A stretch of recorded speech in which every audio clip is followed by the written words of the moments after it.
Jesus gives us an opportunity today to look at some of these sins that he lists out: the adultery, the greed, malice, deceit, theft, murder, unchastity, envy, jealousy, arrogance, folly, from a very objective manner.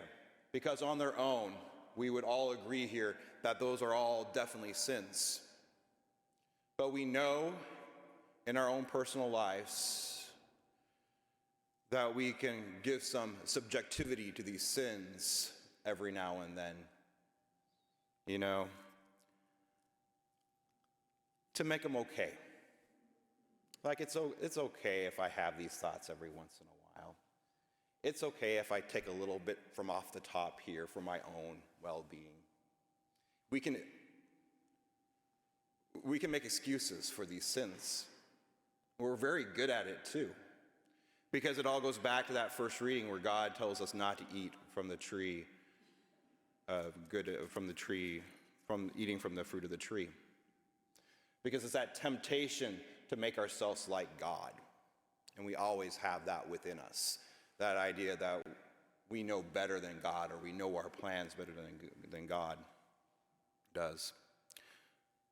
So it's a great opportunity to look at these sins and give ourselves kind of a gut check of where we are with these sins and how we're falling into these sins.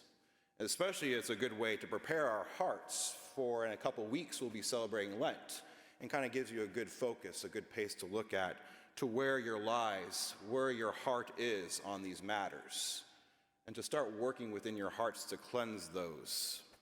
And I think today our Saint Josephine Bakhita provides a great example for this.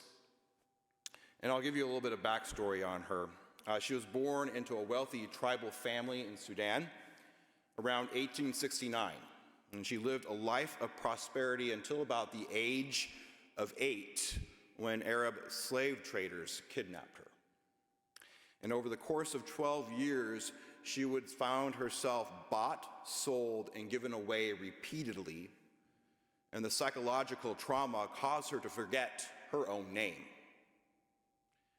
Her traders would give her the name Bakhita, Arabic for lucky or fortunate. Bakhita endured brutal punishments as a slave. One of her punishments included having patterns drawn on her with flour, a razor blade to cut the design into her flesh, and then was given salt to rub in the wounds to create a permanent flesh tattoo. She had over 114 of these scars on her body. Eventually, she would make her way to Italy.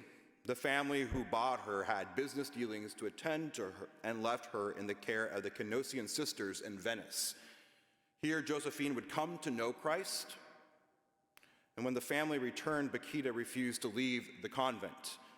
The Canossian sisters appealed to the Italian authorities on Bakhita's behalf, and the court ruled in Bakhita's favor, noting that slavery was outlawed in Sudan well before Bakhita's birth.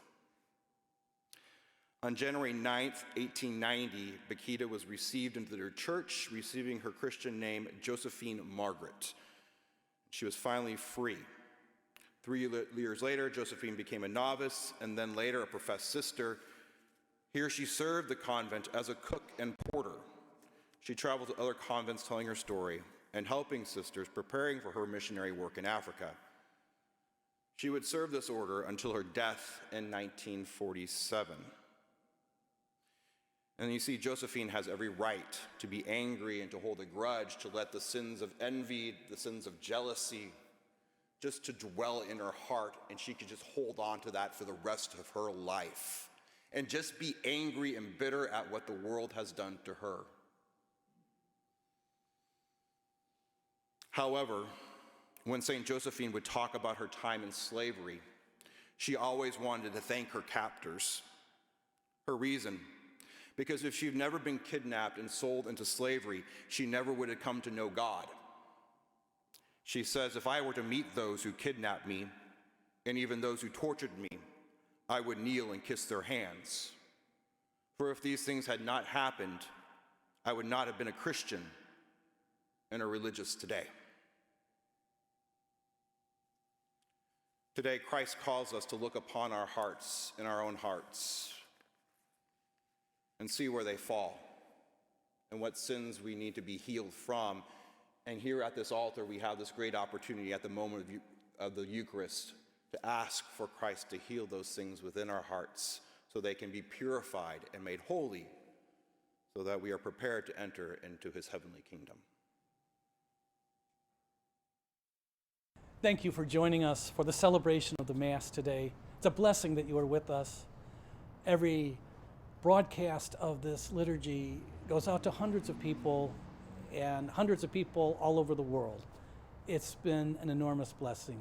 If you'd like to support this virtual ministry of OLPH, please go to our website. You can support this ministry by going to Give Central so that we can continue to broadcast the liturgy each and every week. Thank you for your support. Most of all, thank you for joining us today. God bless you. Greetings from OLPH.